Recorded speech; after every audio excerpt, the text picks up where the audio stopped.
Ang video ito naman ay para sa ating mga graders. Okay? Pag-usapan natin ang tungkol sa fraction. We have different types and kinds of fraction. Pag isa-isahin natin at magbibigay tayo ng mga halimbawa at ipapaliwanag ko kung ano nga ba ang pagkakaiba-iba nito. Simulan natin. Meron tayong tinatawag na mga ganito. Meron tayong proper fraction, improper fraction, mixed fraction, similar fraction, dissimilar fraction, unit fraction, and complex fraction. Simulan natin. Ano nga ba ang tinatawag nating proper fraction? Pag sinabing proper fraction, magbigay tayo ng example, 1/2, 7/9, 11/13, 2/5, 9/17. Anong napapansin nyo sa ating mga fraction? Okay?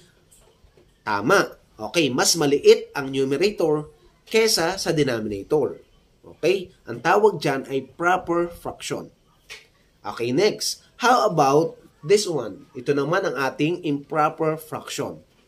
Ang improper fraction naman ay kabaligtaran ng proper fraction. Mas mataas naman ang numerator kaysa denominator. Example, 9/5, 7/2, 11/3, 8/6. Yan naman ang example ng ating improper fraction. Ano naman ang tinatawag na mixed fraction? Ito naman yung uri ng fraction na kung saan may kasamang whole number. Example, 5 1/2, 7 1/3, 4 1/5. Yan ang example ng ating mixed fraction. Paano naman ang sunod nating fraction? Ito naman, similar fraction. Pag sinabing similar fraction, ito naman ay tumutukoy lamang sa magkakaparehas na denominator. Example, 1/2, 5/2, 7/2, 9/2. Ibig sabihin, pag similar fraction, magkakaparehas ng denominator. Paano naman kapag dissimilar fraction?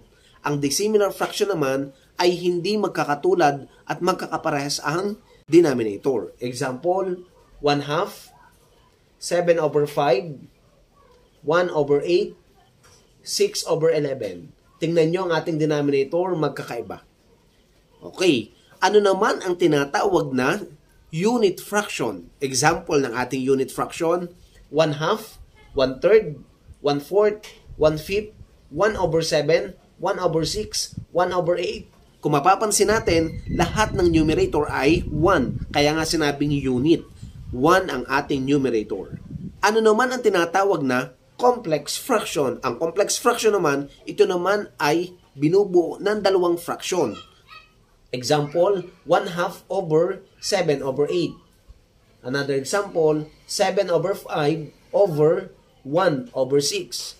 Okay, tayo ay nagdi-divide ng dalawang fraction. Kaya tinawag siyang complex fraction. Thank you so much. You can follow my YouTube channel, RMA channel, search nyo lang sa YouTube at pakicomment din ang inyong location sa video ito para alam ko kung saan nakarating ang video ito. Maraming salamat!